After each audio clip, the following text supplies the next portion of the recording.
All right, so what we're going to do is now take a look at an introduction to electric circuits.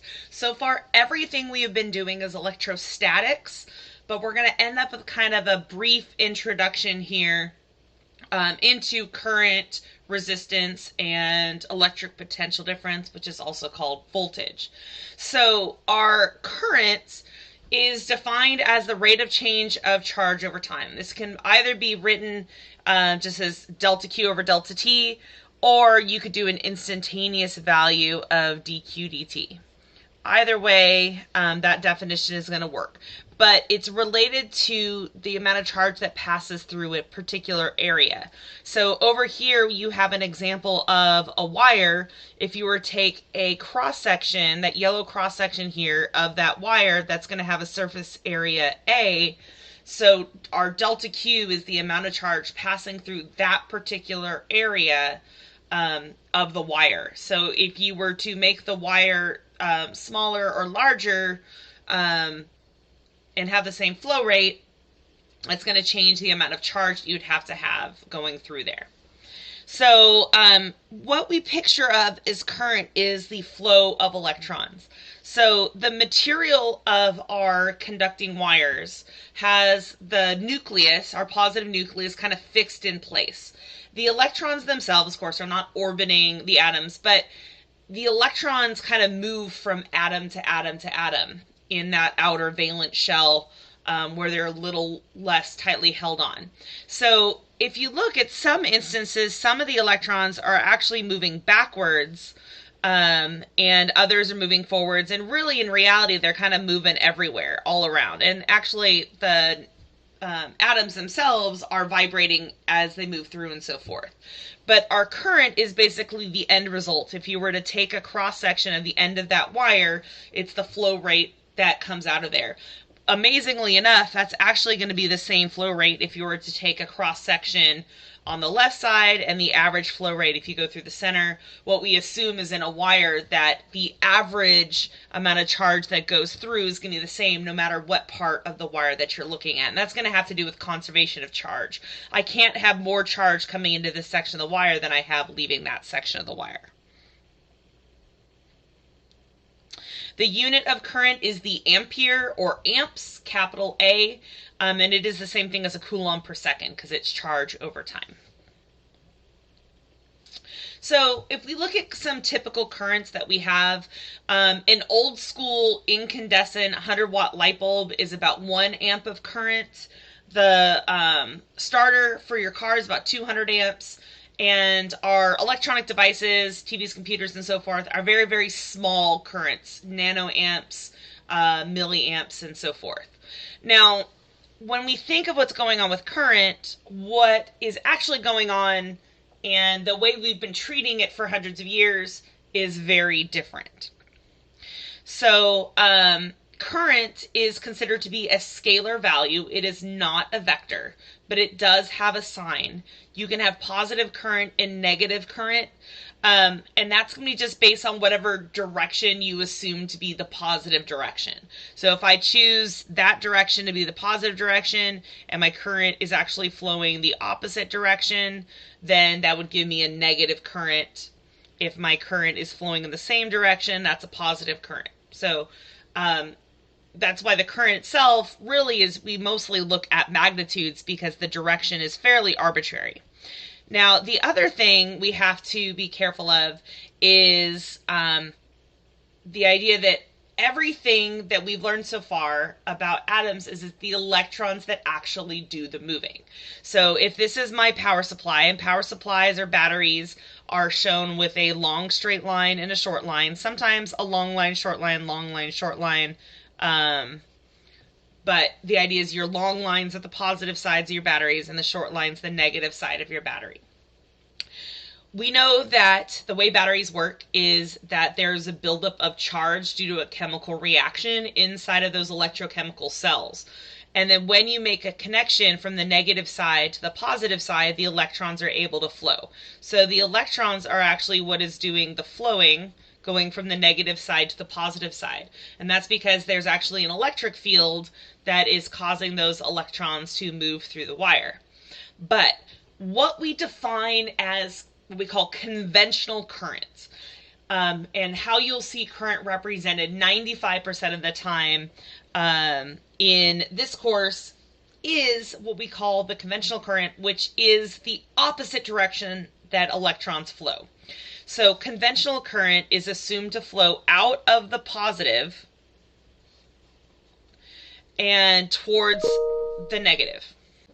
So the idea of conventional current is attributed to Benjamin Franklin, you know, the guy with the key and the kite, one of the founding fathers of the United States. Well, we discovered electricity long before we had ever discovered the electron. You know, Franklin was living in the 1700s. J.G. Thomson was living in the mid to late 1800s, beginning of the 1900s. Okay, turn of the century guy. Franklin was the other turn of the century. These guys were 100 years apart. So Franklin came up with this idea of conventional current is moving from positive to negative. So we had 100 years of electricity under this assumption that positive charges were moving. Now, Thomson comes along, discovers the electron, and we figure out it's the electrons that are actually moving. So why do we stick with conventional current? Because we're stubborn and we don't like to change. It's the same reason why the United States still uses the British imperial standard instead of the metric system for all of our measurements. Thank you for being stubborn. So how can we rationalize this? So the way we rationalize this is through the idea of relativity. So if you remember from Physics 1, you probably had like situations where like, you know, a dude was on a train and the train was moving this way and there's someone standing here on the train and maybe they throw a ball to the left. Well, from the perspective of the person here on the train, the ball was moving to the left. From the person here standing on the side, the ball is still moving to the right because the train is moving so fast. The idea is that the perspective from which you view a situation can change your interpretation, and they can both be physically correct. So what we do is, to rationalize conventional current, we picture that you are the electron. And from the perspective of the electron, the atom, the positive atom that you have left behind is moving to the right, while the electron itself is moving to the left. So it's not great, but you can kind of see that in this animation. So that positive hole left behind the moving electron is moving towards the right, even though the positive atoms themselves are not moving. So this conventional current we usually represent with a capital I. It will have the same magnitude as the electron current, which we show with a lowercase I. So sometimes you'll see the electron current as like a lowercase IE. Sometimes I've even seen the electron current as a capital IE. Not every physics textbook uses the same symbology. So the point here, though, is that they're going to be equal in magnitude. You can kind of see this the simulation. They're moving at the same rate. So it doesn't matter which interpretation we follow. The current is going to be the same, just the direction that we assume it is moving is different. So this hole left behind by that electron leaving is what we assume to actually be moving in the positive direction. Here's kind of another visualization of that.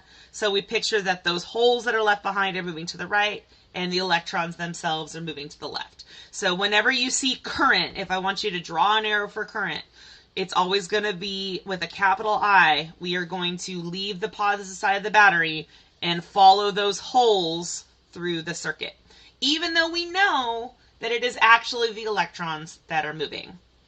Sorry, convention is sometimes a little annoying. All right, so let's take a look at an example problem. So we have 3.8 times 10 to the 21st electrons passing through an area in a wire in 4 minutes. So we want to know what the average current was. So our current is going to be the change in charge over the change in time. This is our average value. We're not looking for the instantaneous value. To do an instantaneous value, you would have to do dq dt, which means we would need a function for q, which we don't have. So we're going to take this average value. So we're given the number of electrons that pass through an area. Well, my Q is going to be N times E. It's been a while since we've used this equation where N is the number of excess electrons and E is the charge of one electron. So I just substitute that in. And this is really going to be my delta Q. So we're looking at that area that we're going through. So our I is going to be NE over delta T. So we do need to convert our minutes into seconds to use equation because current must be in coulombs per second. So plugging in, my N is going to be the 3.8 times 10 to the 21st electrons. The charge of one electron is 1.6 times 10 to the negative 19th coulombs. And all of that is going to be divided by 4 minutes. Well, 4 minutes is going to have to be multiplied by 60 seconds per minute. And once you plug it into the calculator, in my calculator, I get that my current is approximately 2.53 amps. So that's an example of how you might use that equation. Now, there are different ways that this current can behave in a circuit. We have AC and DC current, not related to the band. So our AC is alternating current, and our DC is direct current. So direct current is what we're going to have being produced by batteries. The chemical reactions produce excess electrons. Those electrons flow through the circuit in one direction, or in this case, the animation for DC is showing a positive current coming out, that conventional current. Your alternating current is what's going to be produced by generators. So the way most generators work is they actually work based on magnetic fields. So you have a magnetic field that is like a bar magnet kind of idea inside of a loop, and that loop spins, and that spinning magnet, or sometimes the loop spins within the magnet, either way, it's involving spinning, causes the magnetic field to switch directions. And as that magnetic field switches directions, it causes the current to switch directions. And it also gets larger and smaller as we go through. So with your alternating current, what you end up with is the current that's produced alternates between positive and negative and actually goes even down to zero. So if you were to have a slow enough oscillation, you would be able to see that the lights are flickering. Now, we make sure that the generators are rotating fast enough that our eyes cannot see that flicker.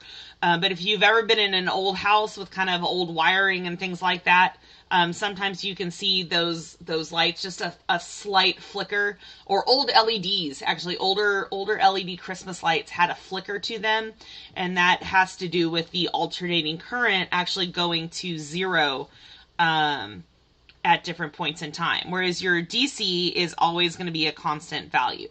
So those bricks that you plug your phone and laptop into the wall, inside of those are a bunch of circuit components that actually convert the alternating current into a direct current that can be used by your batteries. Kind of fun. In this course, we are going to focus on the DC current, although